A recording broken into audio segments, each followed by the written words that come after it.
gusto saludarles a todas y todos, colegas. Primero, antes de poner mi presentación, me gustaría enfatizar tres cosas. Quizá solo voy a ir compartiendo la pantalla para poder arrancar la conversa, pero sí me gustaría enfatizar tres cosas. Lo primero es que, como ya decía Fermín, este es un proceso. Cada conferencia de las partes representa un paso, un hito hacia el cumplimiento de todo lo que se propone la Convención Marco de Naciones Unidas sobre Cambio Climático, porque cada conferencia de las partes, cada COP, como les llamamos, tiene un objetivo a perseguir. Entonces, a veces nos come pues las ansias de pensar que la COP que viene es la que va a resolver todos los problemas que tenemos en el mundo, y la realidad es que no es así. Cada COP tiene una misión y por supuesto que el éxito de una COP nos permite avanzar hacia la que sigue y hacia la que sigue para ir transformando, para ir resolviendo, digamos, como problemas estructurales, pero no necesariamente significa bueno, todo depende necesariamente de una COP. ¿Y por qué? ¿Por qué lo digo? Porque obviamente lo que vamos a observar en Belén tiene mucho que ver con ese proceso que, como les decía, es un hito, pero no necesariamente es como, vamos a decirlo en términos llanos, no es la gran panacea, es parte de un proceso que hay que dar seguimiento, pero para entender lo que sigue. El segundo punto que quiero decir antes de comenzar mi conversación es que me voy a enfocar mucho en aquellos elementos que sí son propios de la negociación de cambio climático. ¿Por qué? Porque como ya se explicaba, hay normalmente en todo proceso como referente a una COP, hay siempre dos escenarios. El escenario interno, que es el relacionado con las negociaciones, que tiene que ver con qué están discutiendo los países, cuáles son como los puntos en donde se necesita un acuerdo para poder seguir.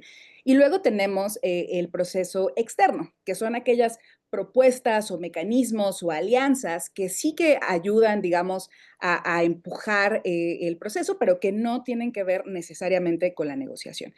A mí me gusta separarlos porque aunque unos se relacionan con otros, muchas veces lo que está afuera puede contaminar lo que está adentro, y muchas veces lo que está adentro pues también puede condicionar lo que está afuera, pero es el proceso de la negociación lo que realmente ha permitido hacer cambios como sustantivos en cuanto a políticas, marcos regulatorios se refiere, ¿no? Lo de afuera siempre es importante dar un seguimiento, dar un proceso y un entendimiento, pero no es el core.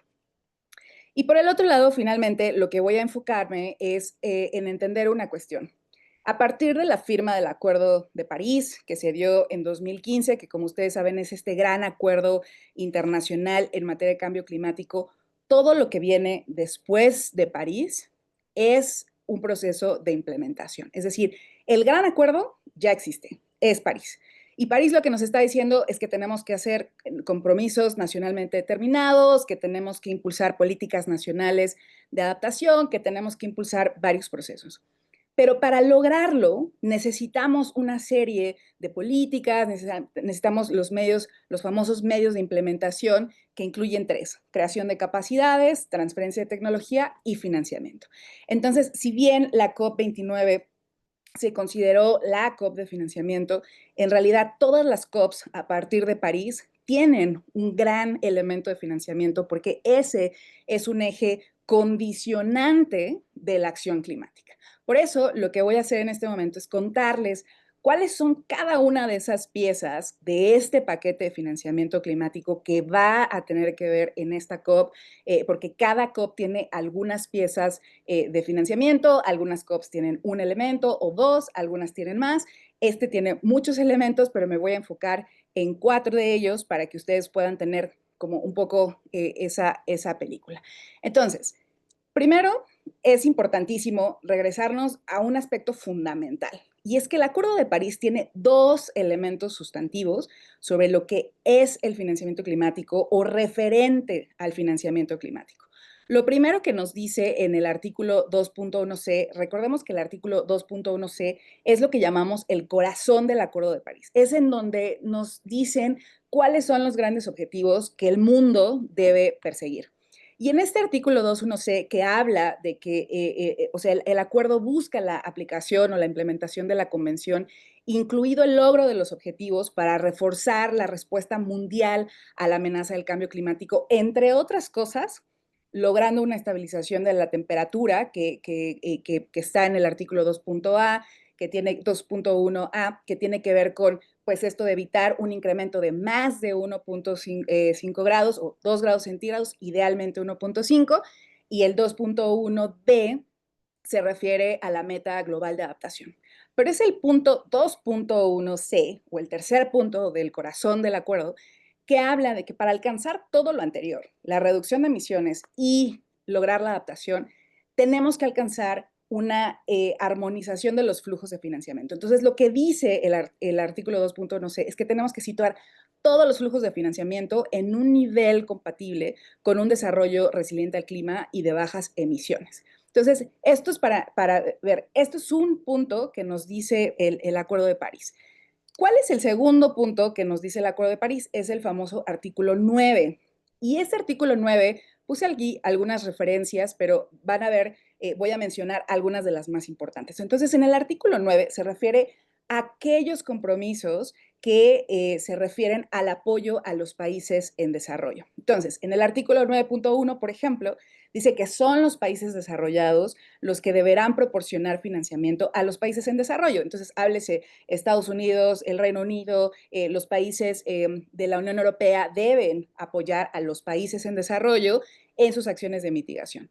Pero por el otro lado dice también que se puede alentar o se alienta a aquellos países en capacidad de hacerlo que puedan contribuir. Entonces, por ejemplo, esto fue uno de los grandes cambios que trajo el Acuerdo de París, una invitación a otros países en capacidad de contribuir de hacerlo. Entonces, ustedes pensarán, ¿qué países en desarrollo tienen capacidades de contribuir con el financiamiento? Pues pueden hablarse de China, tal vez India o algunos otros países que, aunque son países en desarrollo en términos conceptuales, han crecido en términos económicos y eso como que de alguna manera les podría, digamos, darles las condiciones de poder apoyar. Pero algo interesante también es que también habla en el 9.3 de la posibilidad de movilizar una diversidad de fuentes de financiamiento, aunque claro que se toma en cuenta la importancia del financiamiento público. ¿Y esto por qué? Ahorita lo vamos a ver, pero porque el financiamiento público de los países desarrollados, es decir, lo que ellos asignan en su presupuesto, es lo que para los países en desarrollo es predecible, porque cada año un país aprueba un presupuesto. Entonces, los países desarrollados deben dar financiamiento y lo deben dar a través de sus presupuestos públicos. Entonces, nosotros queremos compromisos que se deriven de financiamiento público de los presupuestos de estos países desarrollados. Y mientras que los países desarrollados dicen, bueno, sí, pero también queremos movilizar otras fuentes privadas, innovadoras, y eso está enmarcado en artículo 9.3. Y luego hay otras referencias sobre el llamado a que estos países desarrollados también provean información sobre cuánto han dado para atender, digamos, cuánto financiamiento han dado para atender la crisis climática y cómo lo van a reportar. Quiero, digamos, mencionar estos elementos porque justo las discusiones que se van a dar en la COP30 están asociadas al cumplimiento de varios de estos elementos. Entonces, siempre es importante, ustedes van a escuchar en la conversación qué es el artículo 9, qué es el artículo 2.1c, entonces es importante diferenciarlos. En el artículo 2.1c hablamos de todos los flujos de financiamiento transformados, digamos, tanto de países en desarrollo como países desarrollados, mientras que en el artículo 9 hablamos de aquellos compromisos de financiamiento para apoyar la acción en países en desarrollo. Entonces, ¿cómo luce el paquete que vamos a discutir en la COP30? Entonces, vamos a comenzar con el nuevo objetivo de financiamiento o el NCQG y la hoja de ruta de Bakú a Belén. ¿Cuál es el contexto? Y me voy a ir en términos generales para que al final podamos tener una conversación. Entonces, en la COP29 se aprueba digamos, la sucesión de lo que fue el compromiso de largo plazo, de financiamiento de largo plazo que se acordó en 2009. En 2009 los países acordaron que transferirían 100,000 millones de dólares a los países en desarrollo de 2020 a 2025 de manera anual. Ese compromiso solo se cumplió en 2022, de acuerdo a los datos de la OECD, y en realidad la gran, digamos, preocupación de los países en desarrollo es que 100,000 millones de dólares es absolutamente nada cuando se trata de las necesidades, que hoy están valuadas entre 5 y 7 billones o trillones en inglés de dólares, si queremos tomar en cuenta la implementación, por ejemplo, de las NDCs y de otros instrumentos. Entonces, los países dijeron, ok, ¿cómo hacemos para incrementar el financiamiento cuando hay países como Estados Unidos que van a salir de las conversaciones del acuerdo? Entonces también algunos de los mayores donantes o contribuidores iban a dejar de participar. Entonces, ¿cómo podían incrementar algo sin contar con toda la participación de todos los países? Por eso, después de mucho debate, de mucha negociación y sobre todo pues de mucho falta de liderazgo de los países desarrollados, solo se alcanzó el triplicar la meta de los 100,000 y pasarla a 300,000 millones. ¿Por qué hubo un gran descontento?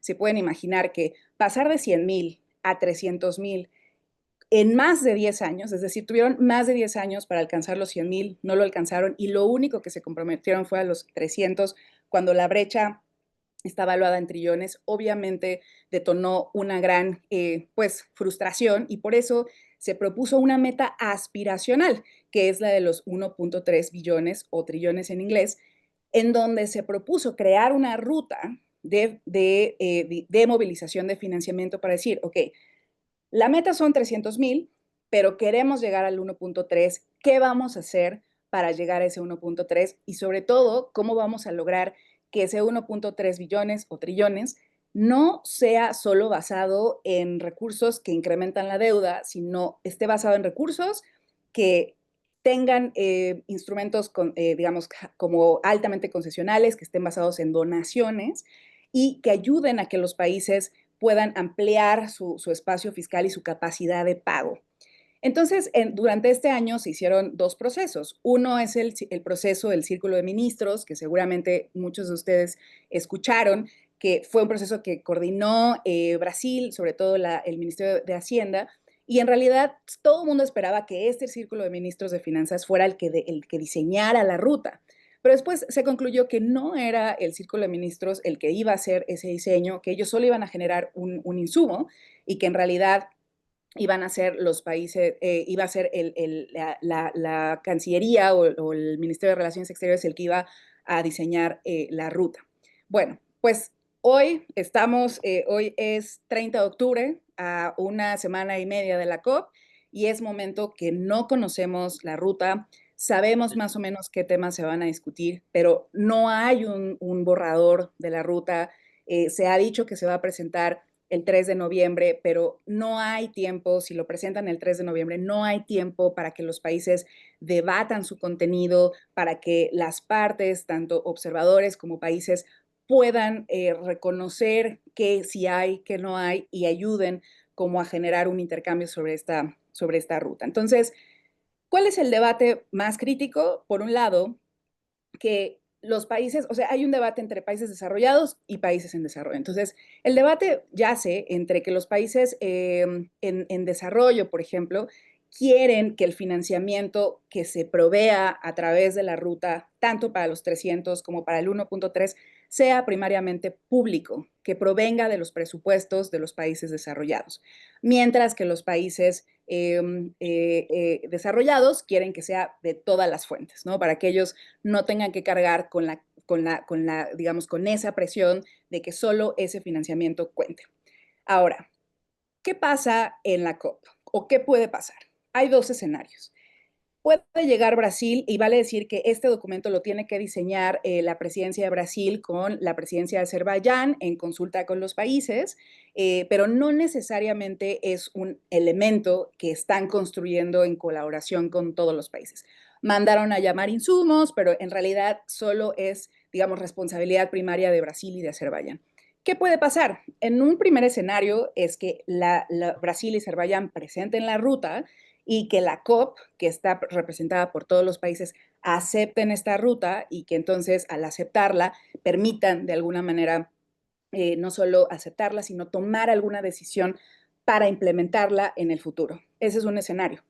Un segundo escenario es que presenten la ruta, pero como nadie la conoció, no hay transparencia, simple y sencillamente los colegas y la COP, que son todos los países, decidan no aceptarla, no reconocerla y no generar un plan de implementación.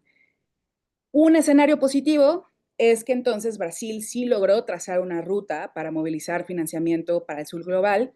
Un escenario negativo es que Brasil falló en liderar una ruta para escalar el financiamiento para los países en desarrollo. Estos dos son los escenarios que pueden darse en la COP en materia de la ruta. Ahora, me voy a ir rápidamente en este punto solo para decirles que la estructura tanto de los 300 como del 1.3 es casi la misma, solo que en el contexto de la ruta sí se habla más de la calidad del financiamiento, no solo la cantidad, sino también la calidad del financiamiento. Y ahorita si quieren, en las preguntas y respuestas podemos ahondar más en qué significa esto. Pero me voy rápido a otros elementos que me parece es muy importante que ustedes conozcan para entender de qué va este paquete. Entonces tenemos la conversación de 2.1C. ¿Se acuerdan que les dije que 2.1C es la transformación de todos los flujos de financiamiento? Bueno, durante los últimos 3 años se llevó a cabo lo que se llaman los diálogos de Sharm el Sheikh, que se detonaron en la COP de Egipto, en la COP 27, y como todo el mundo decía, bueno, ¿qué significa que todos los flujos de financiamiento sean consistentes con el desarrollo bajo en carbono? ¿Qué significa esto de la alineación de los flujos? Entonces dijeron, bueno, creemos un diálogo para que juntas y juntos definamos qué es esto de la alineación de los flujos de financiamiento. Entonces, durante 3 años tuvimos conversaciones, tuvimos 2 talleres anuales para discutir estos diálogos que llegan a su fin en esta COP 30. Ahora, en esta COP 30, lo que tenemos que hacer es definir qué sigue con los diálogos. ¿Seguimos los diálogos o los pausamos o cuál es el formato? Y justo esa es la discusión. ¿Cuáles son los puntos de quiebre? Bueno, los países desarrollados sí quieren que 2.1C sea un eje articulador de la discusión porque quieren que los países en desarrollo también transformen sus finanzas, también generen transformaciones en sus finanzas públicas, pero obviamente quieren pues que haya más como presión para que los países en desarrollo hagan estas transformaciones. Mientras que los países en desarrollo dicen, sí, sí queremos transformar nuestros procesos, pero lo que queremos es que ustedes nos den financiamiento para asegurar que ese financiamiento para acceder digamos, no queremos que esto se vuelva una condicionante, sino que queremos que ustedes nos sigan dando financiamiento a nosotros para poder alcanzar esas transformaciones. Entonces, hoy por hoy, lo que se va a discutir en esta COP, primero es el futuro de estos diálogos y segundo, el formato en el que se va a desarrollar. Un escenario positivo podría ser que la COP impulsa reformas para alinear los flujos de financiamiento con el combate real al cambio climático, es decir, que si se aprueba el seguimiento de estos diálogos puede ser positivo. Un escenario negativo es que no haya avances en este artículo 2.1c y pues que se diga que la COP 30 fue incapaz de avanzar en la transformación del sistema financiero. Este es otro de los grandes componentes de la COP 30. Y me voy rápidamente al tercer componente y también veo que ya está por aquí nuestra colega Pilar, así que me voy a ir al tercer componente, me voy a ir al tercer componente y ahorita regreso para tener tiempo de escucharla porque sé que también tiene tiempo limitado. Entonces me voy a ir a este componente y luego voy a regresar al cuarto para que tengamos oportunidad de ver por qué o cómo cada una de las piezas de la discusión se relaciona. Entonces, financiamiento para la adaptación.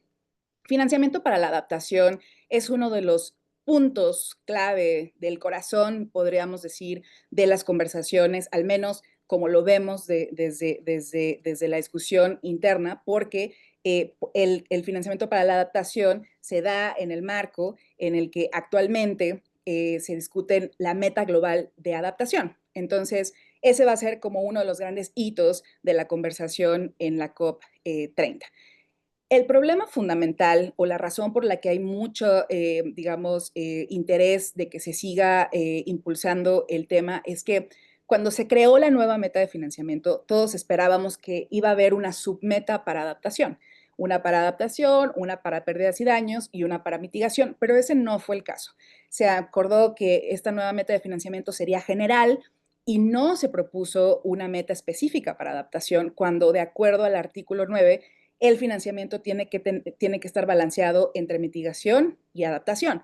Y hoy por hoy, el 80% del financiamiento sigue siendo hacia la mitigación y menos del 15% hacia la adaptación. Entonces, en 2026, en la COP26 en el Reino Unido se propuso duplicar el financiamiento para la adaptación, pero aún duplicándolo no es suficiente. Entonces, actualmente lo que se está discutiendo es la posibilidad de triplicar, así como se triplicó la meta de financiamiento, al menos triplicar el financiamiento para la adaptación y hacerlo con el objetivo de impulsar la conversación, pero también hacerlo en el marco de la aprobación de los indicadores de la meta global de adaptación, que es una gran oportunidad para darle a la adaptación la fuerza que requiere para alcanzar los cambios que se necesitan. Entonces, hay un debate, porque obviamente para los países en desarrollo el financiamiento para la adaptación es insuficiente y es importante, pero para los países desarrollados señalan que también es importante, solo no han establecido metas pues creíbles y realmente escalables en materia de adaptación, porque hoy por hoy, y ya lo decía, ayer se publicó el reporte de la brecha de adaptación y ya lo decían, el financiamiento para la adaptación, aunque creció en algunos años, sigue estando muy por debajo del financiamiento para la adaptación. Un avance positivo podría ser que pues, la COP30 sí permita que los países o dé esa luz para que los países desarrollados acuerden aumentar el financiamiento para la adaptación, será un mensaje muy positivo y obviamente un mensaje negativo, de, si esto no sucede, pues sería un mensaje de fracaso de la COP y los países pues, desarrollados o ricos, como algunos los llaman, bloquean avances del financiamiento para la adaptación. Y yo solamente quiero entonces pasar al cuarto punto, justo para que puedan ver como los cuatro pilares que estamos, digamos, analizando desde el punto de vista del paquete de financiamiento, aunque no son los únicos, es muy importante decirlo. Entonces, el cuarto elemento, ya lo mencionaba Pilar, tiene que ver con lo que denominamos el artículo 9.1. ¿Por qué este tema se volvió tan importante? Porque como ya lo veían en el principio, el Acuerdo de París habla claramente de dos compromisos. Uno que tiene que ver con aquel apoyo que va a estar dirigido a los países en desarrollo. Entonces, lo que se esperaba era que en la nueva meta de financiamiento que se acordó en la COP29, este NCQG, esta nueva meta de financiamiento cuantificable, se incluyeran elementos claros de cuánto de esa nueva meta va a venir de los países desarrollados y sobre todo de forma de carácter en financiamiento público y también cómo esto va a apoyar agendas estructurales como es el tema de la adaptación. Bueno, pues ese NCQG aprobado en la COP29 no trajo consigo no solo submetas, es decir, decíamos, no trajo metas específicas ni para adaptación, ni para pérdidas y daños, ni para mitigación, pero tampoco fue claro en cuánto de eso va a venir de los países desarrollados. Y esto es un elemento que está enunciado en el artículo 9.1, que como se acuerdan decía que son los países desarrollados los que van a, seguirán proveyendo financiamiento a los países en desarrollo, sí, aunque se invita a otros a proveer financiamiento, son ellos los que tienen la obligación, ¿no? Entonces, el hecho de que no hubiera este componente del NCQG generó un gran, digamos, enojo en los países del sur, sobre todo los países afines que tienen que ver con los países afines, los LMDCs que se llaman, donde está India, Bolivia y otros países, y también el grupo árabe que ahora ya se sumó, y de hecho todo el G77 en donde están todos los países en desarrollo, aunque no todos propusieron esto, ya se han alineado bastante sobre esto y están proponiendo que haya un nuevo elemento en la agenda de negociación sobre 9.1 en ausencia de un elemento así en la nueva meta. Entonces, evidentemente los países desarrollados no quieren abrir en un aspecto sobre esto. Y el gran debate es que según los países desarrollados, sí este componente es parte de la nueva meta, sí ha sido explícito, sí siguen teniendo, digamos, proveyendo financiamiento, pero los países en desarrollo dicen que no, que el financiamiento ha sido insuficiente y que no es verdad que hay claridad sobre cuánto viene de los países desarrollados. Entonces, hay una gran tensión y lo que estamos previendo es que va a haber como dos posibles escenarios. O sea, los países del G77 y, bueno, particularmente los grupos, el grupo de los países afines y el grupo árabe van a empujar mucho por un nuevo ítem de agenda que también tiene como ciertas implicaciones. Ahorita les voy a contar rapidísimo eso. Entonces, por supuesto que hay una posibilidad de que esta COP sí que abra digamos, un debate para formalizar o para mejor reflejar esos compromisos de los países desarrollados. Y bueno, pues evidentemente no tener claridad sobre eso, ya sea en un nuevo ítem de agenda o dentro de los existentes, pues puede llevar también a un posible fracaso en la COP.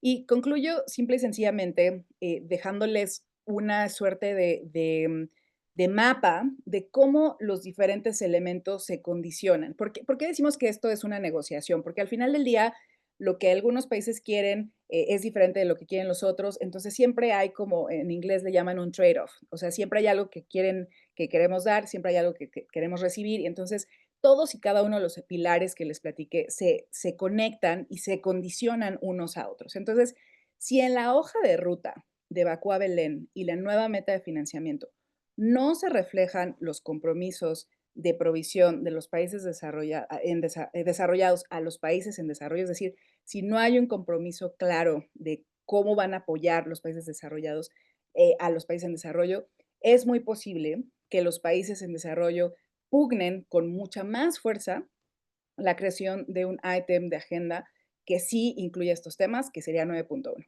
Si los países en desarrollo impulsan muchos estos temas y no reciben apoyo, los países en desarrollo van a bloquear o no van a querer avances en la agenda de lo que es el artículo 2.1c, que es una agenda que a los países desarrollados les importa mucho. Es una agenda que a ellos les importa mucho y pues no van a recibir apoyo. Y esto últimamente va a impactar la conversación de financiamiento para adaptación. ¿Por qué? Porque si los países desarrollados no tienen lo que quieren en la conversación, van a bloquear avances o compromisos o posible apoyo para el escalamiento de financiamiento para la adaptación. Es una posibilidad que haya una suerte de presión sobre eso y bueno, últimamente no tendremos un paquete estructurado y balanceado en esta COP30, mientras que si la COP, la ruta Belén sí refleja estos elementos, sí podríamos avanzar un poco más hacia, pues, si no en todos los elementos de manera articulada en esta COP, sí nos permitiría avanzar hacia otros momentos, ¿no? Entonces, esto es un poco para explicar cómo cada uno de los elementos de agenda se condicionan y por eso es muy importante que ustedes piensen en esta COP, piensen en los elementos de financiamiento de una manera un poco más articulada, ¿no? No es solo financiamiento para la adaptación, sino que hay detrás que se está conversando, entonces ustedes escucharán muchos otros conceptos que se intercalan, ¿no? Entonces, esto solo queríamos presentarles, pues, para que ustedes puedan ver un poco cuáles son esos puntos de convergencia, puntos de presión, y que con esto podamos, pues sí, como atender esos puntos más como profundos.